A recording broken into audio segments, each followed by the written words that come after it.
This is the beginning of my Ableton Live tutorial series, where I will show you how to make electronic music from scratch, regardless of your prior experience with music, instruments, or music theory. Now, the way I'm going to approach this series is something that I like to call top-down learning. I don't know if that's what it's actually called, but that's what I like to call it, where we start off with a bird's eye view and just get a shallow understanding of what each thing does inside Ableton. And then in future videos, we'll delve into each thing individually so that it starts to make more sense over time. But I think doing it this way will help the experience of learning Ableton be a little bit less daunting, because when you first open the software, there's going to be a lot of things that you're looking at, and you might not entirely be sure what any of it does. So we'll go over all of that in this video, and then you can subscribe to the channel for future content, and that's where we will delve further into Ableton. I've also written a post called Intro to Music Production FAQ, which goes over other introductory concepts such as what gear you need and how to learn music theory and things like that. So I highly recommend reading that when you're done watching this video. So without further ado, let's get started. So the first thing to understand about Ableton is that there are two different views. There is the session view, which is what you're seeing right now, most likely the default if you open up the software for the first time.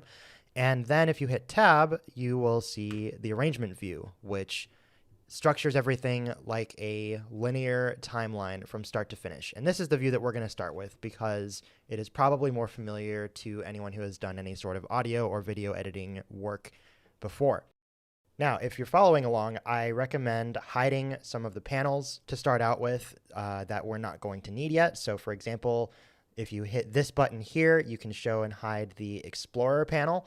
I'd recommend leaving this bottom panel open because what's cool about this bottom left area over here, called the Info view, is that if you hover over anything else with your mouse, then that view in the bottom left will display a description of whatever it is that you're looking at. So this is a super useful resource for just learning about all the different buttons, because if you hover over anything, it'll always tell you what it is. Then we can go over here and we can click off the R, which stands for return tracks, because we're going to go over those in a separate video. Now, what we're left with here is a single audio track, or in your case, it might be multiple tracks.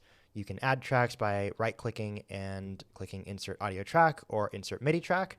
But we're going to start with learning about audio tracks for now.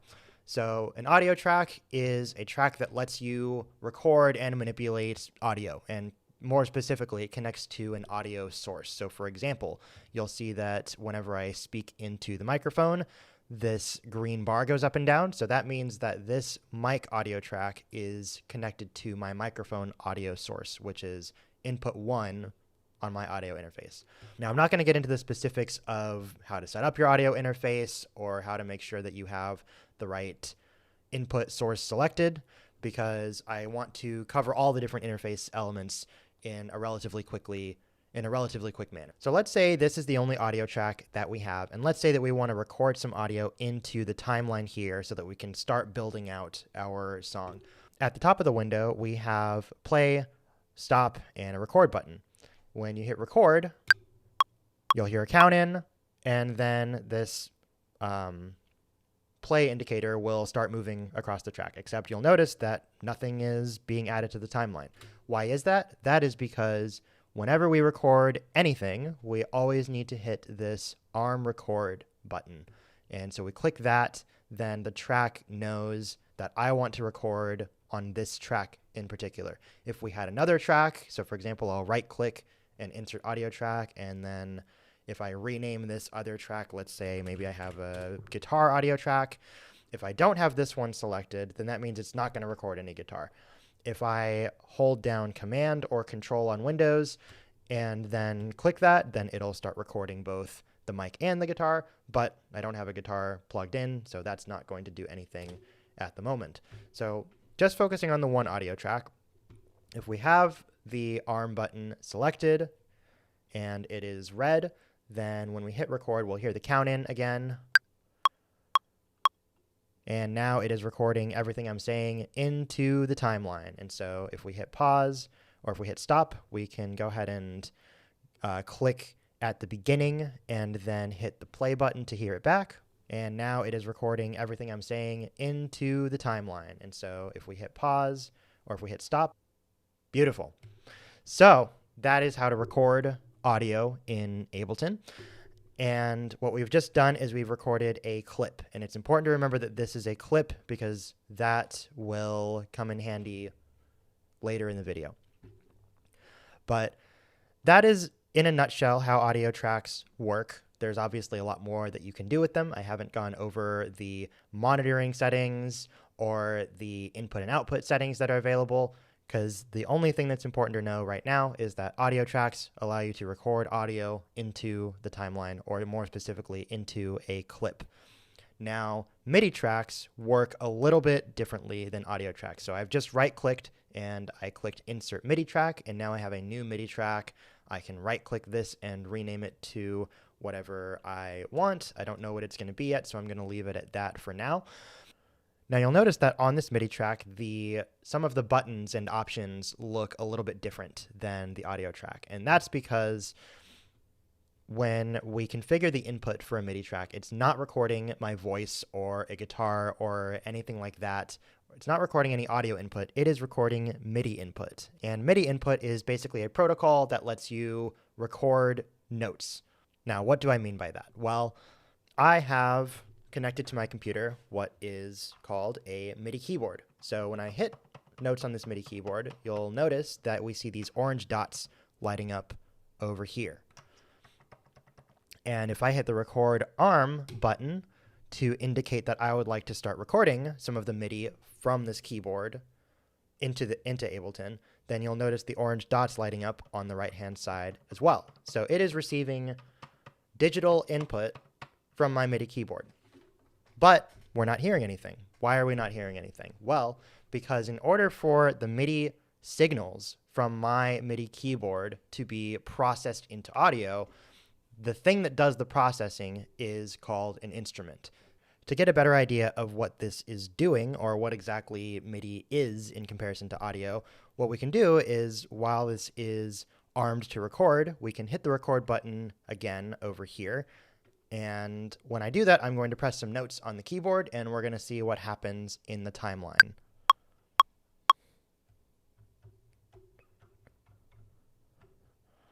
Okay, so as I hit notes in the keyboard, we see that these little bars show up in the timeline. Those are all of the notes that I played on the keyboard. And if we double click, we can see that these are what the notes look like. And then we can also edit these notes after we've recorded them. But the notes are not going to do anything yet.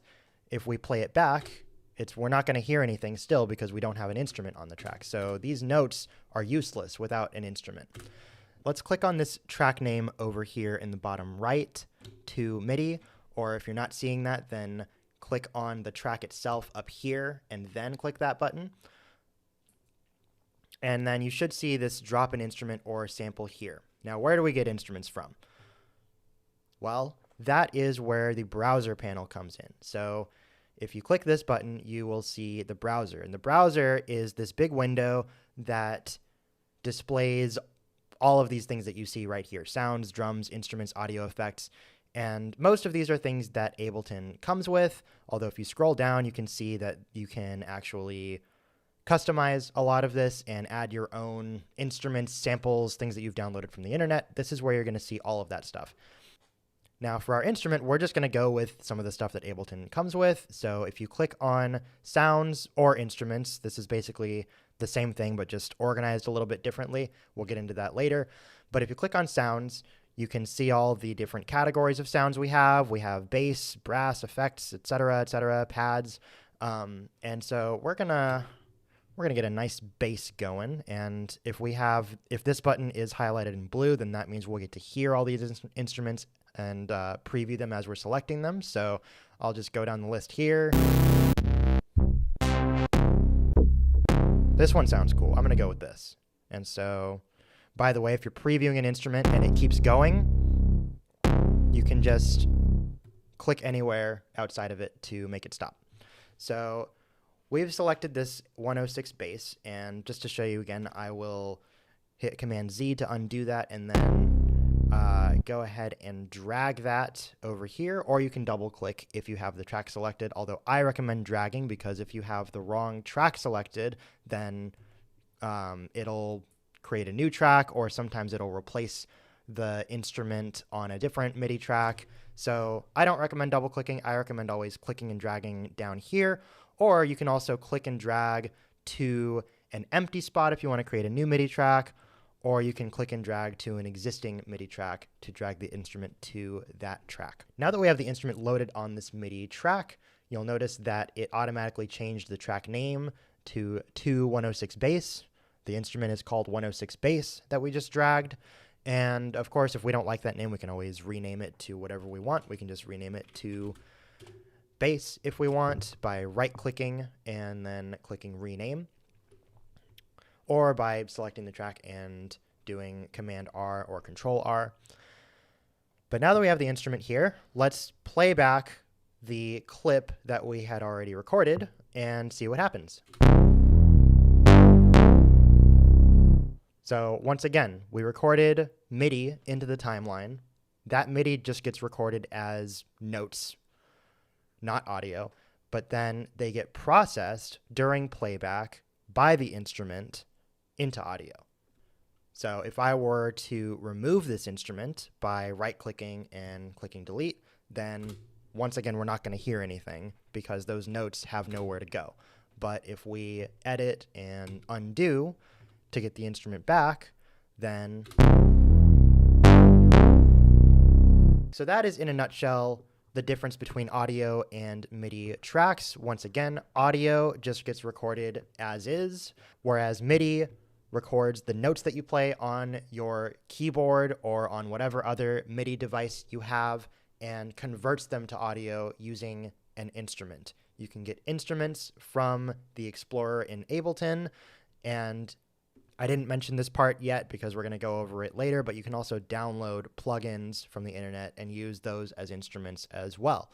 Now, the other important thing to know about tracks is that you can add audio effects to them. So if you click on the audio track, for example, you'll see this drop audio effects here. If you click on the bass track, which already has an instrument on it, you'll also see drop audio effects here as well. So any track, MIDI or audio, can have an audio effect on it. And what an audio effect does is it basically changes the incoming audio in a certain way. What does that mean? Well, if we click on audio effects here in the Explorer, we have a delay. We have a lot of things that you might recognize: an amp, a cabinet, an echo, and these things are all going to change the sound in some way. So for example, if I add an echo to, let's add an echo to my voice. So let's click on the mic track, and then where it says drop audio effects here, now that it's selected, we'll go ahead and drag it over here. Or if we wanted to, we could undo and we could drag it to the track itself if that's easier. But that does the same thing. And so when we do that, now we have an echo effect on the track. And if I play back, and now it is recording everything I'm saying to the timeline. So pause. Beautiful. And the echo keeps going even if you click stop. So make sure you don't have your feedback too high, or else it'll just keep going forever. But that's basically what an audio effect does. We can also add that same audio effect, or we can add a different audio effect to the MIDI track. Let's add a pedal to the bass here. So I'll just drag and drop it to the bass track, and now we can see the effect gets added right next to the instrument. And let's see what this does. Let's click fuzz to make this effect really heavy, and let's up the gain. I don't know what it's going to sound like, but we'll just click the playback right where our clip is. We'll click right here in the timeline, and then we'll hit spacebar to play. So without the pedal, it sounds like this. And with the pedal, it sounds like this. So a little bit fuzzier. And what's cool about audio effects is that they are basically laid out in a chain. So if you've ever played with guitar pedals, you'll understand this concept where you can basically take one audio effect and chain it into another audio effect in order to have both audio effects at the same time. And you can do that an infinite number of times. So for example, let's say I want a pedal and an echo. Well, if I drag that here, then the sound produced by the 106 bass is going to go into the pedal, and then that sound coming from the pedal is going to go into the echo, and then from the echo it's going to come, out of the track into the speakers, basically. So let's see what it sounds like with both effects added.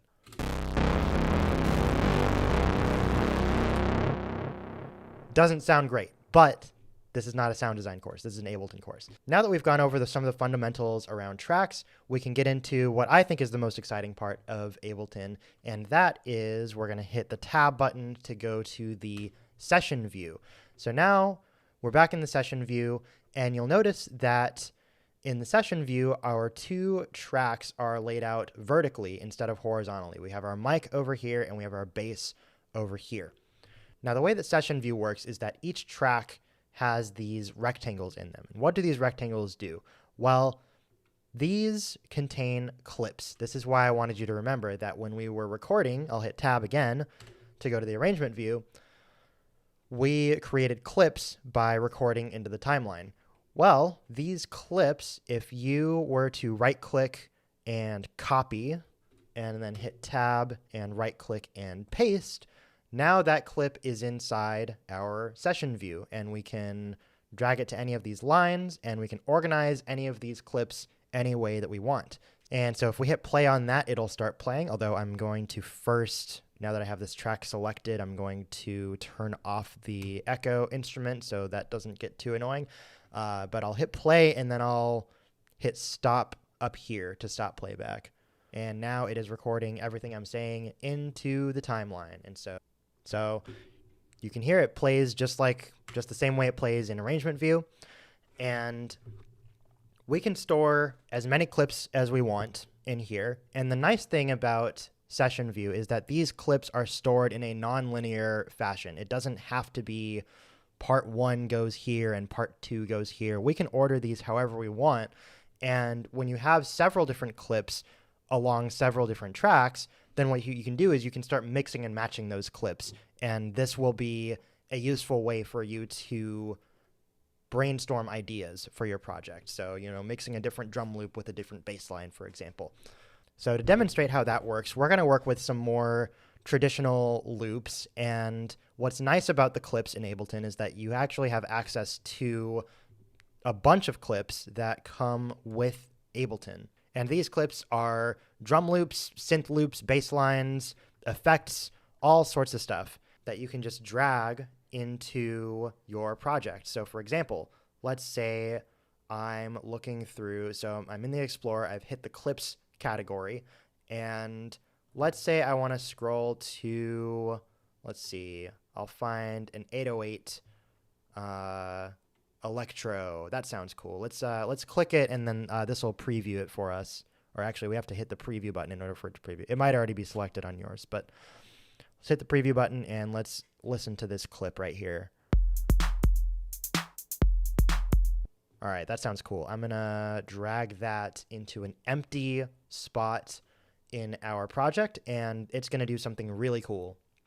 So when we did that, what it did was it created a new MIDI track that has an 808 core kit instrument on it. So we can hit the play button on this clip, and then it'll start looping forever and ever. And then if we hit any of these squares, it'll stop playing, including this square at the bottom. Now remember, a clip just contains notes. So if I were to click on this clip, or if I were to double click on this clip, then I can see all of the notes that are part of this clip. There's a pretty simple drum loop going on. And if I wanted to, I could place this clip on another MIDI track. So let's say I wanted to drag this drum loop and put it on my bass track. It's not going to sound very good because it's a MIDI clip that's intended for drums, and we're trying to make it play through a bass instrument. But nonetheless, I want to show you that you can do this in between MIDI tracks. Not in between audio and MIDI, but in between MIDI and MIDI tracks. And if we click on this, oh yeah, we still have that echo and pedal on. Let's turn that stuff off. So I just click the track and then click this part over here, and then turn off the devices using these orange buttons. Don't turn this off because that's the instrument. If we turn that off, then we don't hear anything anymore. But let's leave that instrument on and then let's play the clip and see what happens.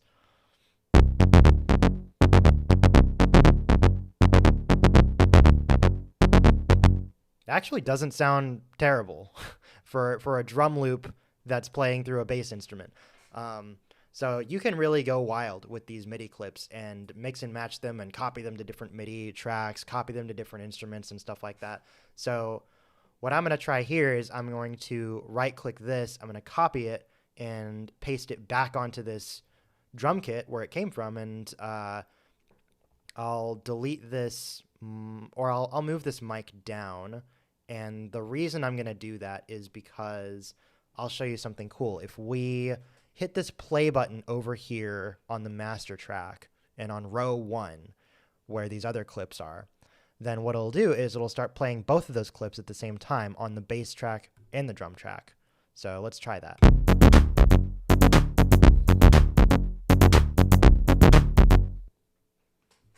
Pretty cool.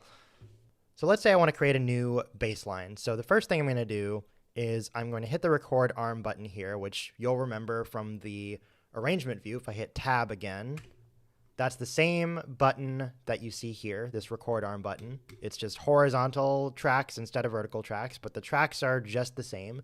So I hit record arm here, it stays armed over in this view. Try to remember that both of these views you're dealing with the exact same tracks here. And so once I hit the record arm button, you'll notice that these squares turn into circles. And whenever you see a circle over here, that means you can record into a new clip. So what's going to happen here is I'll hit this record button, and then we'll hear a count in, and then the drum loop on track 3 will play while I can record a new part into this bass line using my MIDI keyboard, because the MIDI track knows through the record arm button that I want to record into that track. So let's give it a try.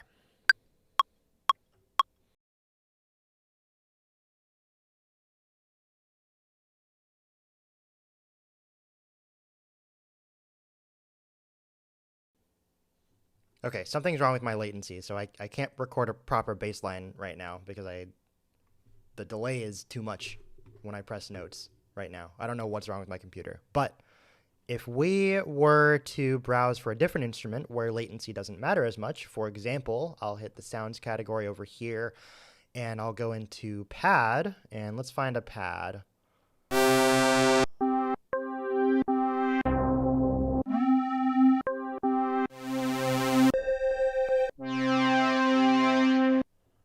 Let's try that one, I guess. Not too thrilled about any of those. Oh, it sounds cool in the lower octave. Yeah, okay, so let's record into this track instead of recording into the bass track. And so it might have been a little quick what you saw there, but basically what I did was I took this instrument that I found here and just dragged it to an empty spot, and then that created a new MIDI track that we can play around with. So now we have 4 tracks here, 1 audio track and 3 MIDI tracks. And so if I click this record, then we'll still hear the drum loop because it's still green. And while that's playing, I'll be able to play something on my keyboard, and that will be recorded into a new clip. And when I'm done recording, then I can hit the record button again, and then it will know to stop recording. So I'm going to try that right now.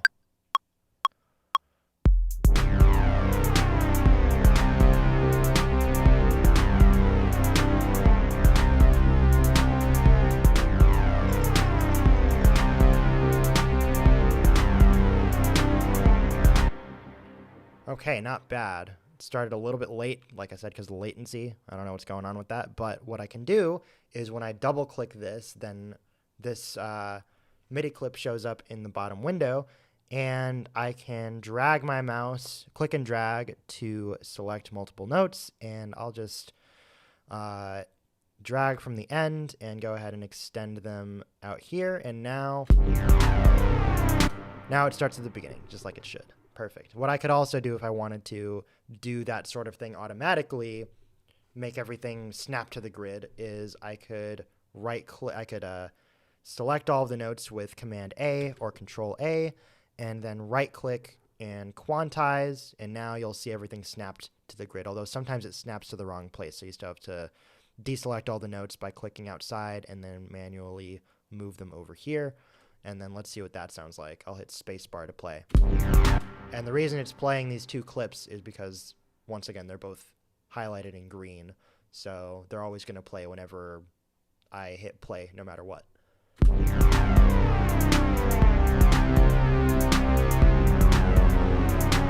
Oh no, we hit the wrong note there. Maybe I dragged it to the wrong note. One other thing you can do is if you click this, you can hit the up arrow, and that will change what note it is. So I'm hitting up, down, down, down, down, down. I happen to know that I want that to be a G, so I'll wait until this pitch over here says G, and there we go, G1. Let's see what it sounds like now.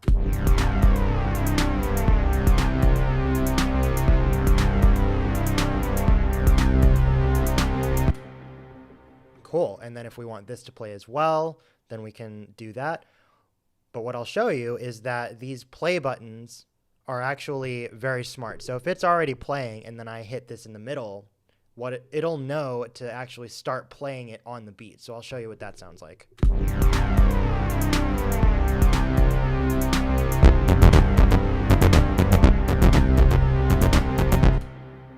So you see I hit it just before the beat, like a couple beats beforehand, but then it knew to come on right when it was supposed to. So that's basically how you create tracks and create clips and drag clips from the Ableton browser.